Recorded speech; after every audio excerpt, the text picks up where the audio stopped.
안녕하세요. 안녕하세요. 반갑습니다. 반갑습니다. 사랑합니다. 사랑합니다. 벌써 4월 마지막 날입니다. 내일 5월이 된다고 하니까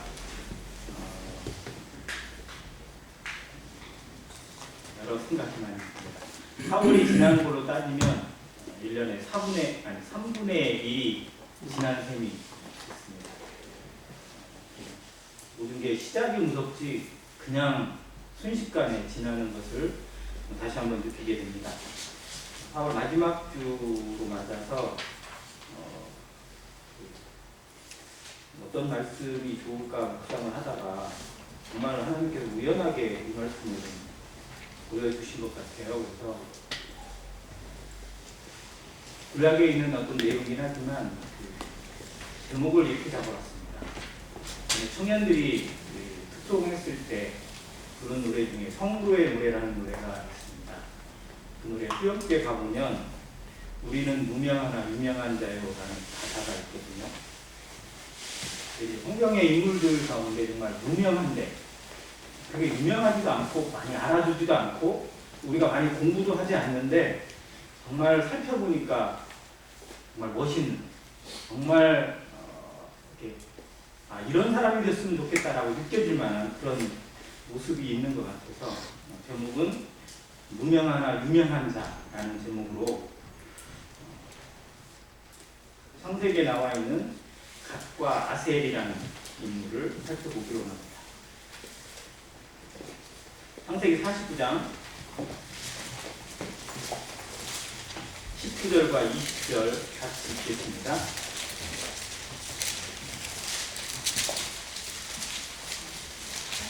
창세기 49장 19절과 20절 같이 한 목소리로 읽겠습니다.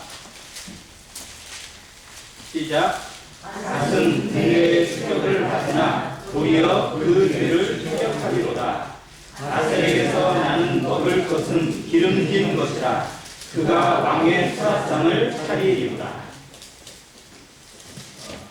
창세기 49장엔 야곱이 임종을 맞이하여 자신의 모든 아들들에 대해서 축복이라고 해야 될지 혹은 예언이라고 해야 될지 물론 축복을 많이 받았어요. 그런데 물론 그 중에 축복을 받지 못하고 저주를 받은 아들도 없지 않아 있거든요.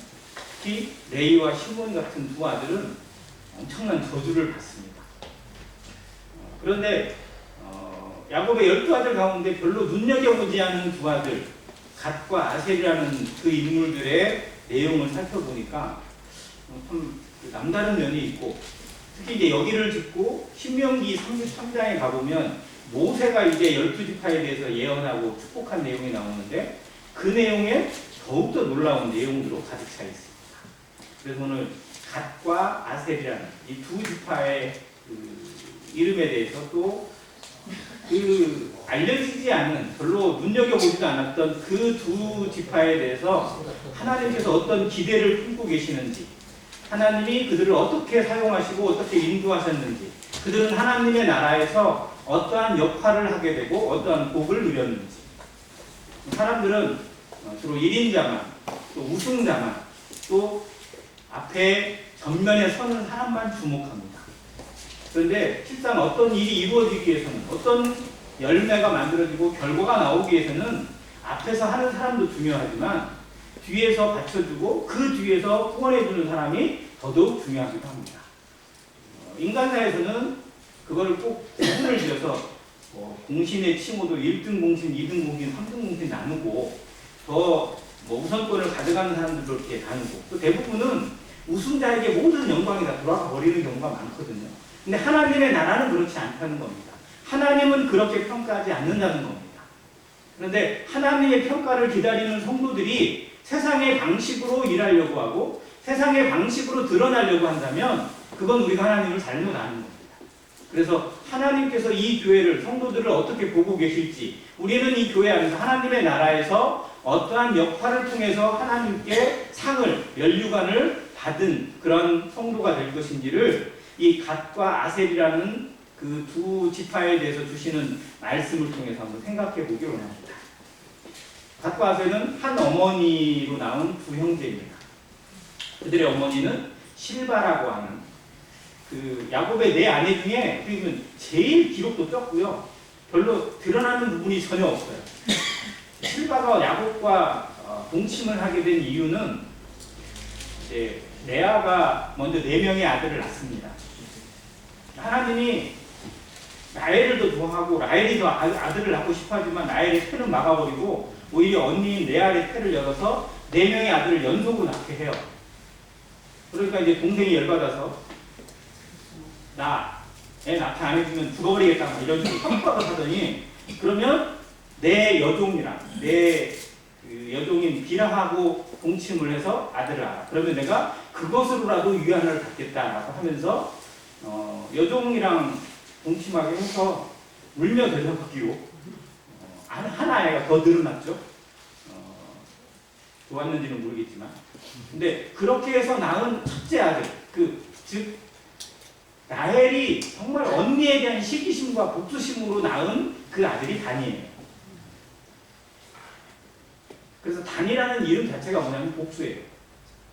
신원하다라는 뜻이거든요.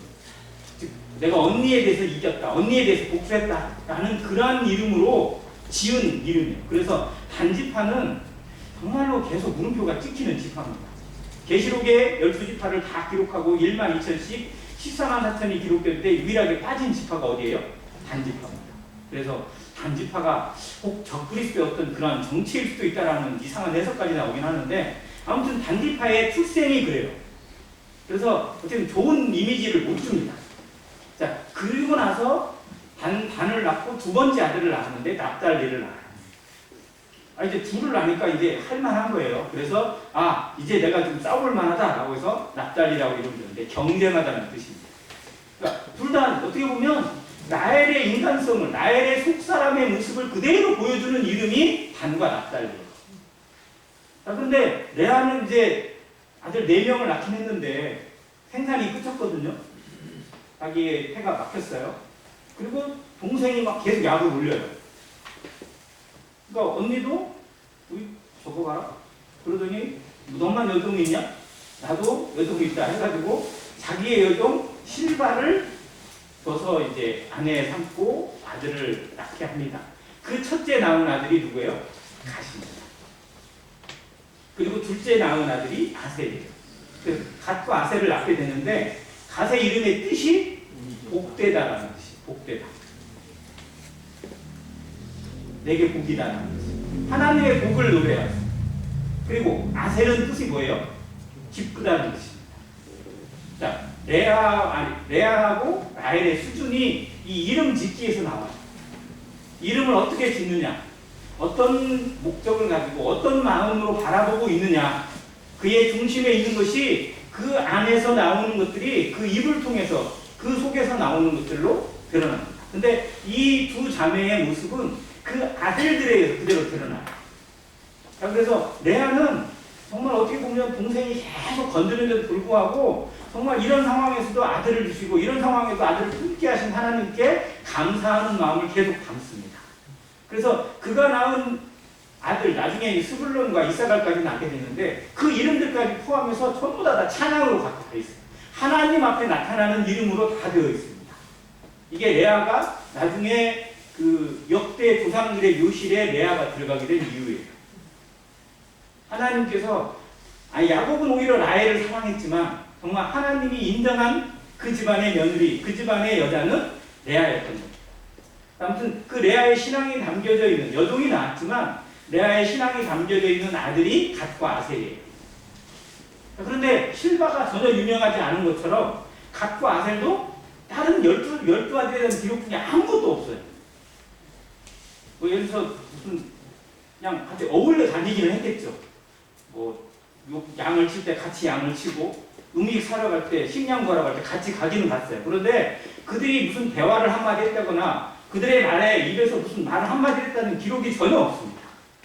그런데 창세기 49장에 나와 있는 야곱이 그 아들들에 대한 예언, 유언을 남기는 내용을 보면 갓은 이런 예언을 받습니다. 갓은 군대의 추격을 받으나 도리어 그 뒤를 추격하리로다.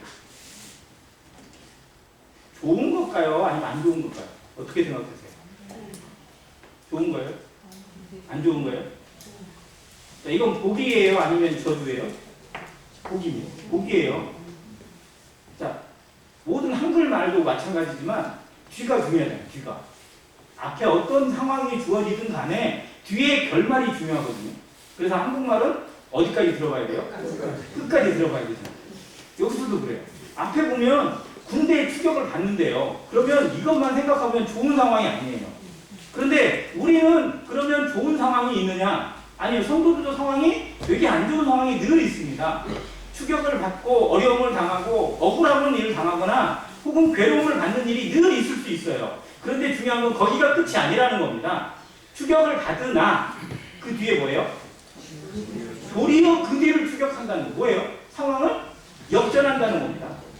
그러니까 그들은 어려움을 당해요. 그런데 그 상황에 굴복하지 않고 그 상황을 오히려 역전시키는 민족이 되고 지파가 될 거라는 겁니다. 우리 성도에게 주시는 과제예요. 우리는 문제에 그대로 넘어지는 경우가 많습니다. 조금만 어려움이 오면 왜 그럴까 왜 그럴까 거기에만 집착해서 그대로 주저앉아 버린 경우도 생기고 포기하는 경우도 생겨요. 근데 정말 그 포기가 단순한 포기일 수가 없습니다. 하나님 앞에 있는 이 믿음을, 하나님 앞에 있는 이 신앙을, 하나님께서 택하신 이 모든 것들을 포기한다는 건 어떻게 보면 우리 생명을 포기하는 것 이상이에요. 그럼 우리는 깊이 생각해야 됩니다. 상황에 그대로 엎드릴 것인지 아니면 그 상황을 극복하고 그걸 역전시키는 믿음으로 나아갈 것인지. 오직 의인은 믿음으로 산다는 말씀을 너무 잘하는데 그 상황을 역전시키는 힘이 나에게 없음을 아는데도 불구하고 하나님께서 그 힘을 주신다는 것. 하나님이 우리의 모든 상황을 통해서 오히려 찬양받으시고 영광을 받으시고 연단을 이루시고 우리에게 소망의 눈을 갖게 하신다는 사실은 너무 잊을 때가 많다는 겁니다. 다시 이 예언을 받아요. 그리고 실제로 갓지파가 나중에 이제 출애굽 다 이루고 그들이 그 가나안 땅에 들어가게 됐을 때 차지한 땅이 좀 특이해요.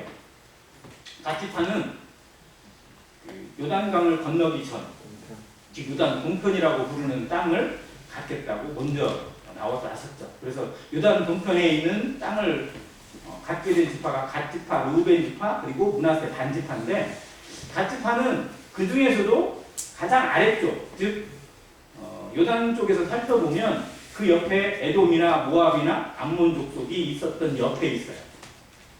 그래서 수시로 공격을 받았어요. 이방 족속. 이게 경계에 있으니까. 모압, 암몬, 또 에돔 족속 이런 족속들이 실제로는 어떻게 보면 이스라엘에서 떨어져 나간 그런 지파들인 족속인데 불구하고 수시로 이스라엘을 괴롭혔거든요. 그걸 어쨌든 제1차적으로 받은 지파가 갓지파입니다. 그런데 그들은 한 번도 굴복한 적이 없어요. 심지어 다윗이 데리고 있던 용사들 중에 이 갓지파에 대한 설명이 따로 있는데 역대상 12장에 보면 이 내용이 나옵니다. 싸움에 익숙하며 방패와 창을 능히 쓰며 그 얼굴은 사자 같고 빠르기는 산의 사슴 같다고 기록되어 있어요. 왜? 싸움에 익숙해 있는 용사들이. 그런데 이름은 하나도 안 나와요. 근데 다윗의 왕국이나 다윗이 수많은 이방들과 전쟁을 벌이는 데 있어서 가장 앞서서 선봉에 서서 그 일을 수행했던 사람들 중에 이 갓지파가 많다는 겁니다.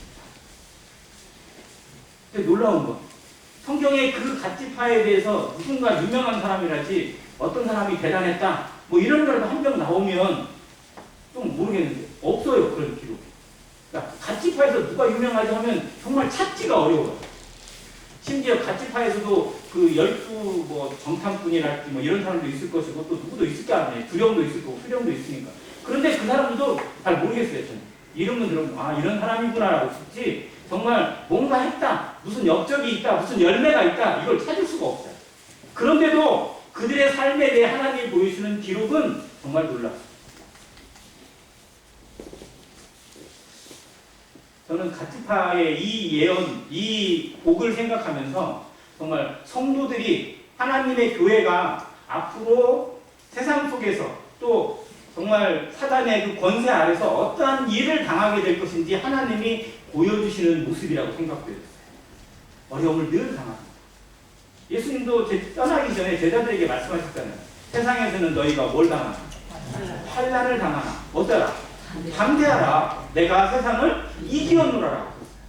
그러니까 상황을 역전시킬 수 있는 힘, 그 근거는 어디에 있습니까? 우리 주님께 있어요.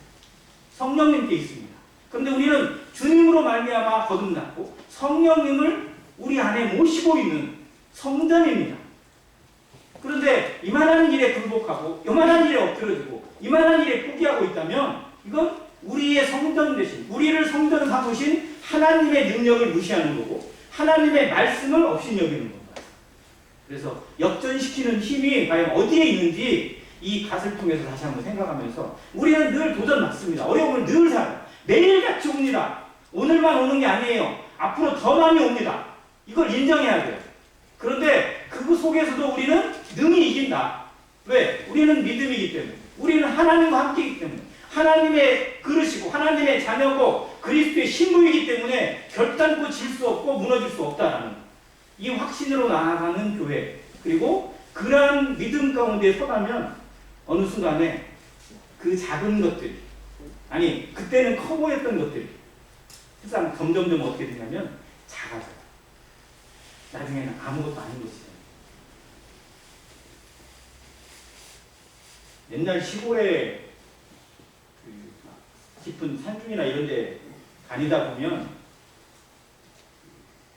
그때 가다가 한 길을 밤에 길을 가는데 저 앞에 막 반짝이는 불빛 두 개가 딱 비친대요. 길을 산길을 가는데 대충 짐작이 오시죠? 누구를 만난 거예요? 네? 도깨비예요? 눈 두 개. 호랑이. 옛날에는 호랑이를 만났대요. 저는 한 번도 한번 호랑이 볼까 한번 해봐. 아무리 가는데 없던데. 근데 한번 호랑이를 봤다고 하는 분들을 제가 들어봤거든요. 동네 어른들 중에. 호랑이를 봤다는 거예요. 진짜냐 이게 모르겠어요. 나는 막 이렇게 뻥을 치니까. 근데 호랑이를 처음 본 사람, 호랑이를 처음 만난 사람이 호랑이를 어떻게 느낄까요? 그 크기가. 호랑이가 진짜 막 자기가 눈에 딱 봤는데 호랑이가 진짜 막 찌찌만하게 크대요. 너무 커가지고 막 겁이 나고 왔대요. 그러니까 그 말을 들은 스승이 한 번 더 가봐라. 또 보냈대요. 또 가봤대. 또 가봤더니 이제 막 줄었어. 약간 줄었는데 그래도 커요. 가지고 막 소보다 훨씬 크더래요. 그러니까 막 황소보다 좀 크던데요. 그래? 한 번 더 가봐. 세 번째 갔대요. 그랬더니 이제 얼마 됐어요? 돼지 정도밖에 안 되는데 이렇게 됐대요. 그래? 한 번만 더 가봐. 그랬더니 호랑이 크기가 어떻게 됐어요? 강아지 크기로 됐대요. 처음에 그 말을 정말 장난삼아 들었거든요. 그런데 정말로 세상의 어떤 이 모든 일들을 쭉 겪다 보면 그걸 느끼게 돼요. 처음에는 어떠한 상황이 너무 커요. 감당이 안 될 정도로 큽니다. 그런데 그것을 한번 견디고 또 이겨내고 하는 견딤을 통해서 우리의 어떻게 보면 맷집도 세지고 또 내공도 세지면요. 나중에 어떻게 되냐면 그게 전혀 문제가 가치파에게 주신 말씀이 우리 삶에서 적용해야 될 말씀이고 신앙의 연단이더라고요. 문제를 안 볼 수 있는 그렇다 무시하자는 게 아니라 거기에 또 그렇구나. 이 또한 지나가리라. 나는 그런 담대함으로 나아갈 수 있는 또 사단이 장난치는구나. 또 사단이 우리를 또 해방하기 시작하는구나. 이것 통해서 우리가 더 단단해져야지. 더 이겨내야지. 이런 마음으로 나아갈 때 교회가 하나됨을 지켜나갑니다. 그런데 막 왜 이게 생겼지? 왜 이러지? 이러다 보면 문제가 점점 커져가지고 그 문제 속에 빠지게 돼 있습니다. 그래서 추격을 받지만 오히려 역전할 수 있는 이 믿음의 근거가 교회를 하나 되게 하는 성령의 끈이다라는 생각을 다시 한번 해보게 됩니다. 신명기 말씀은 나중에 아셀지파와 같이 찾아보겠습니다. 아셀은 약간 또 달라요. 아셀에게서 나는 먹을 것은 뭐라고요? 기름진 것이다. 그가 왕의 수라상을 차지했다. 예전 성경에서는 그가 왕을 공배한다고 되어 있습니다. 자, 그러면 이거는 축복이에요? 저주예요? 축복이죠. 자, 그런데 여기에 어려운 게 있어요? 없어요? 자, 갓은 되게 어려운 상황을 만나는데 아셀은 어려운 상황도 안 만난 것 같아요. 자, 그래서 아셀에게 주시는 이 말씀은 어떤 의미냐면요. 성도가 받은 복을 어떻게 쓸 것인지를 보여주는 과제예요. 자, 앞에 있는 가세에 주신 말씀은 어떤 세상 속에서 살아가는 상황들을 어떻게 이겨낼 것인지를 연단을 보여주는 거라면, 아셀은 우리가 받은 은혜, 복과 사랑과 많은 풍요로운 것들을 어떻게 활용하고 어떻게 드릴 것인지, 어떻게 사용할 것인지를 보여주는 활용의 문제입니다. 아셀 지파는 땅을 어디를 부여받았냐면 갈멜산 연결되어 있는 그 갈릴리 쪽에서부터 저 지중해로 연결되는 평야, 가장 기름진 평야지대를 구해봤습니다. 땅이 넓지는 않은데 가장 좋은 땅을 받았어요. 그래서 거기에서 정말 얻어지는 것이 정말 많았습니다. 그런데 그 얻어지는 것, 그 속에서 풍성하게 얻은 것들을 무엇을 했을까요? 그거를 오늘 많이 벌었네, 많이 얻었네. 그리고 우리 식구들 나 잘 먹어야지, 나 잘 먹고 잘 살아야지. 그게 우선이니까. 그리고 자기 지파들만 썼다면 아마 이런 모습은 전혀 없습니다. 그런데 오히려 그걸 어디를 써요? 왕을 공개한다. 이 왕을 공개한다는 의미가 뭘까요? 왕이 누구예요? 하나님입니다. 하나님한테 돌려드리는 거예요. 예배로 사용되어지고 그들의 삶이 예배였다는 겁니다. 우리는 우리가 받은 은혜와 우리가 누리고 있는 복을 우선 어디에 먼저 사용할 것인지 우선순위를 기록하다 보면 항상 어디에 나올까요? 제일 먼저 어디에 있을까요?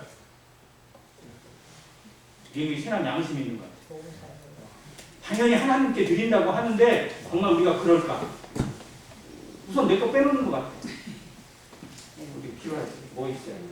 그러면 좀 여유가 생겼는데 이번 달에는 뭐 한번 해볼까? 뭐 한번 해볼까? 이런 계획이 막 들어와요. 그게 한두 가지 들어오겠어요? 그런데 그런 상황들 속에서 과연 정말 하나님께 돌려드리는 것은 우리는 인색하진 않았는가? 돌아보게 됩니다. 근데 우선순위가 어디 있는지, 정말 주신 분이 하나님이시고 또 거둬가시는 거 하나님이시라면, 그걸 인정한다면 정말 내 삶의 우선순위가 하나님 앞에 드려지고 하나님의 뜻에 맞고 하나님이 원하시는 곳에 사용되어지는, 즉 복음을 위해서, 교회를 위해서, 하나님의 나라를 위해서 사용되어지는 곳에 내 마음은 얼마나 드려지고 있는지를 한번 바라보고, 성경의 모든 역사는 이런 모습으로 자기를 먼저 드린 자들에 의해서 그려져 왔습니다. 초대교회 당시에 예루살렘에 역사적 기록을 넣으면 그때 당시 예루살렘이나 그 유대인들 중에 50%가 노예였어요. 실상은 50% 이상이었다고 알려져 있습니다. 노예예요. 그런데 예루살렘 교회는 핍절한 사람이 있어요, 없어요? 없어요. 아무도 없어요. 왜요?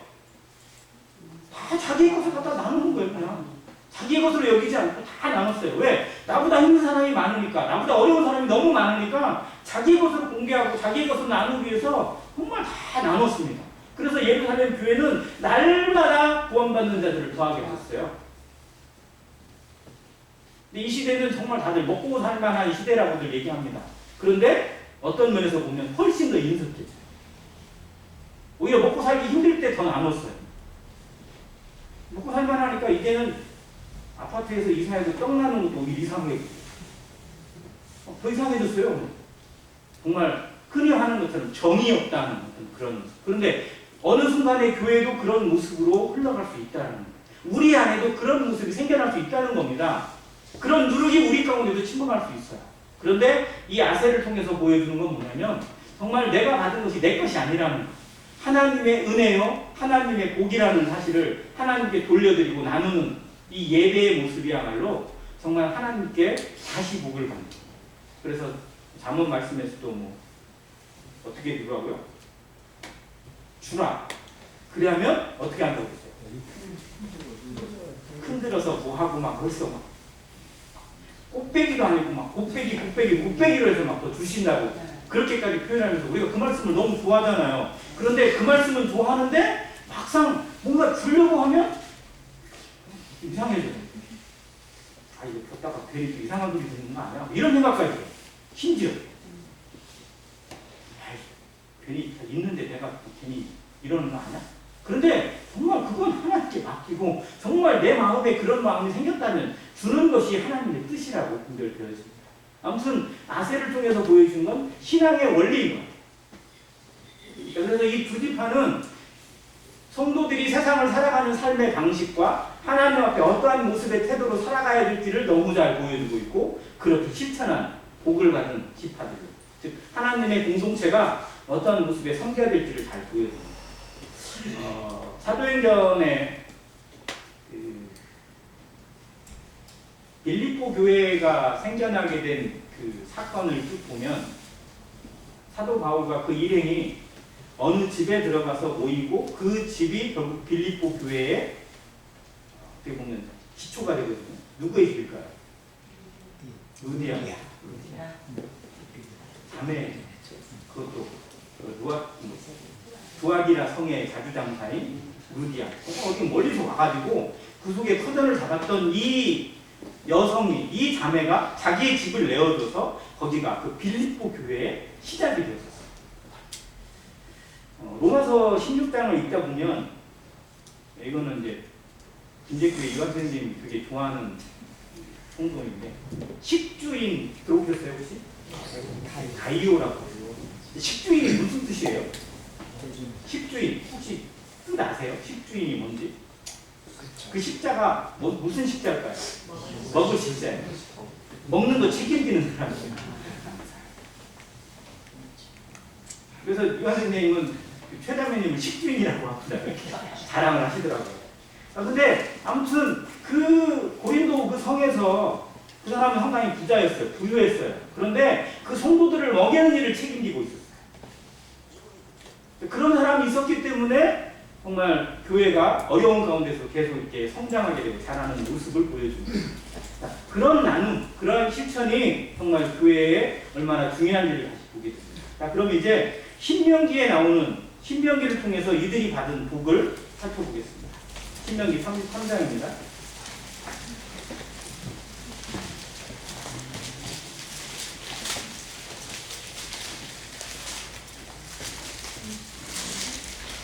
신명기 33장 20절 가시파입니다. 갓에 대해는 일렀으되 갓을 광대하게 하시는 이에게 찬송을 부를 때다. 갓이 암사자같이 엎드리고 팔과 정수리를 찢는도다. 그가 자기를 위하여 먼저 기업을 택하였으니 곧 입법자의 분깃으로 준비된 것이로다.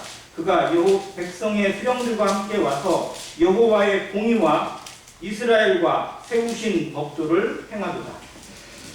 참 해석이 좀 어려웠긴 한데 한마디로 얘기해보면 그들은 하나님 앞에 찬송을 부리는 지파가 됩니다.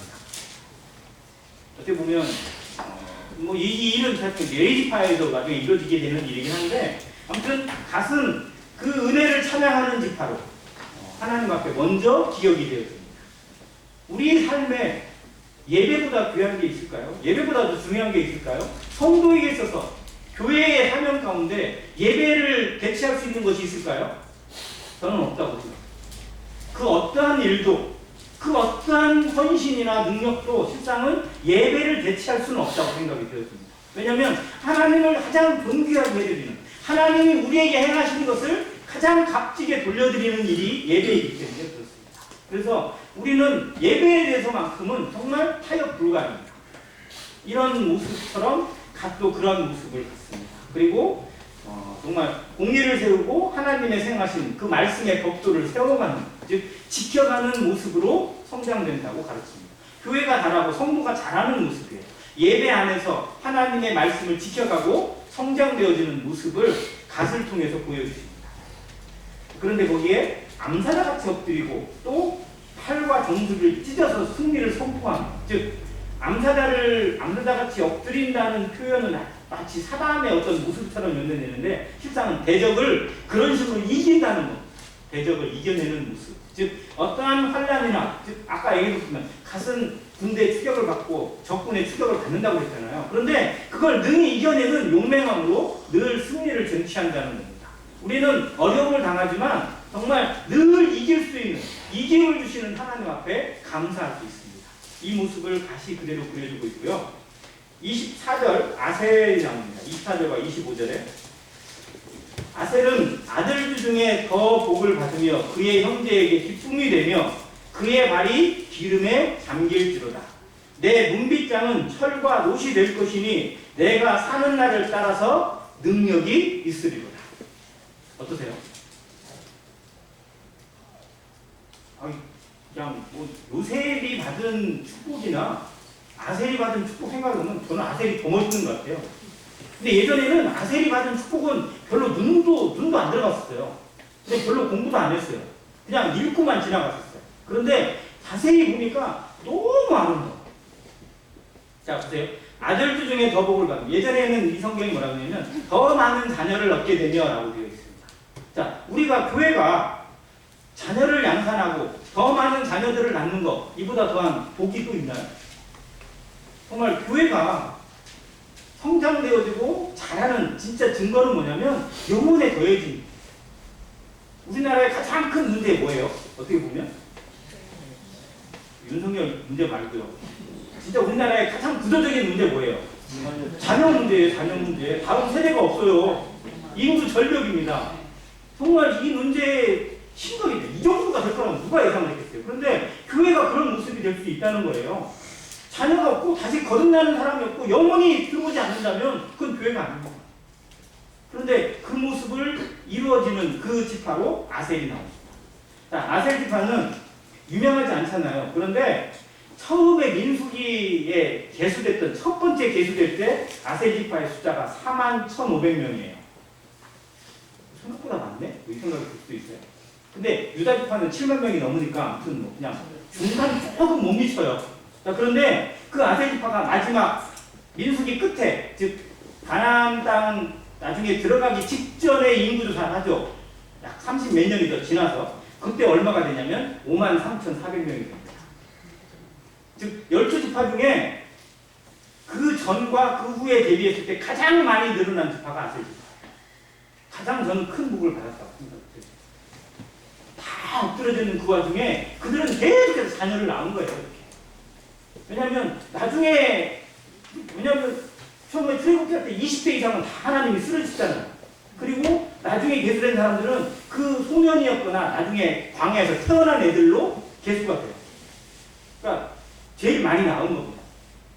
교회의 어떤 그걸 숫자로 계산할 수는 없지만 이 모습이 정말 교회가 이루어야 될 비전 중에 하나라고 생각해요. 그러면서 뒤에 나온 게 뭐냐면 그의 형제에게 기쁨이 돼요.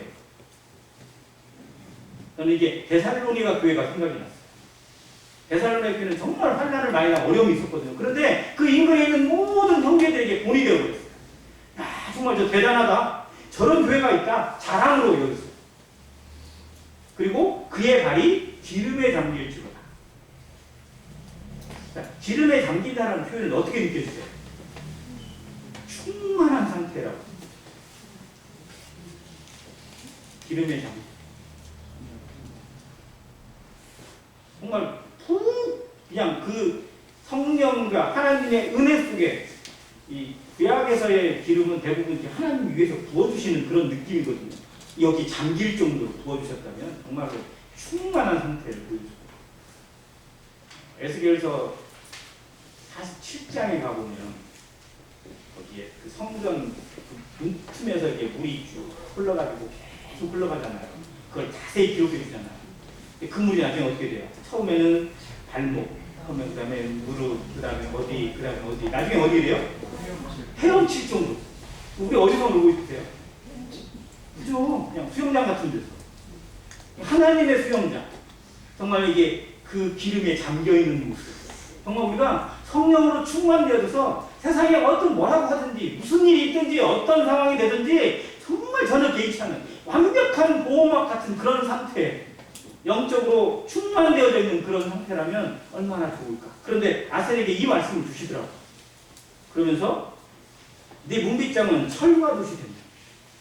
문빗장이 이게 외부로부터 적군으로부터 모든 걸 보호해주는 빗장이거든요. 이게 나무가 아니라 썩는 것이 아니라 절대 썩지 않는 철과 돛으로 되어 있어요.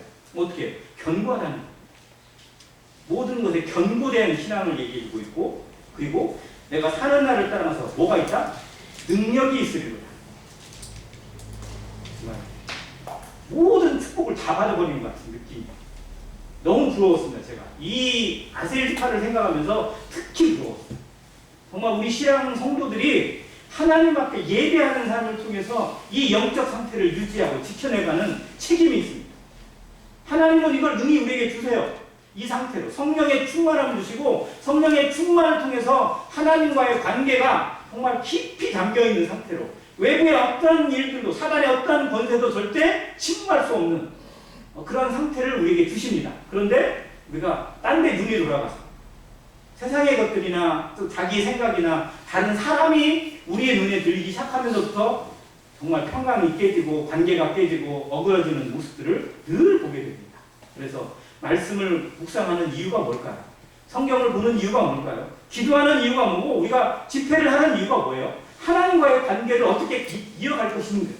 그래서 이 아셀지파를 생각하시면서 정말 우리의 관계가 이 충만함 속에서 성령의 인도하신 가운데서 늘 담대하게 어떤 상황이 있을지 그리고 우리가 받은 은혜를 그대로 돌려드릴 수 있는 아름다운 예배, 실천하는 예배를 통해서 주님과의 관계가 더욱 끈끈해져 가고 아름답게 이어지는 모든 교회와 성도 되기를 간절히 원합니다. 이상입니다.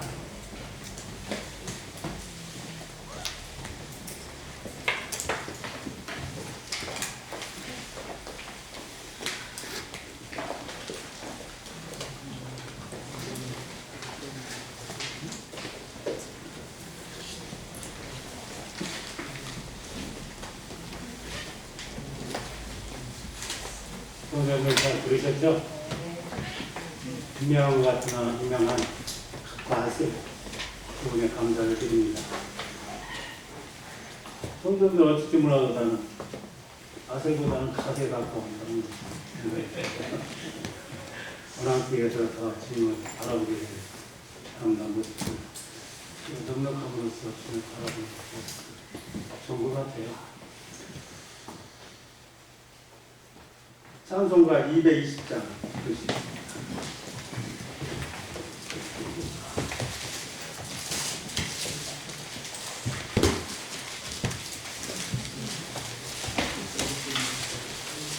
찬송가 220장 살아나는 주님.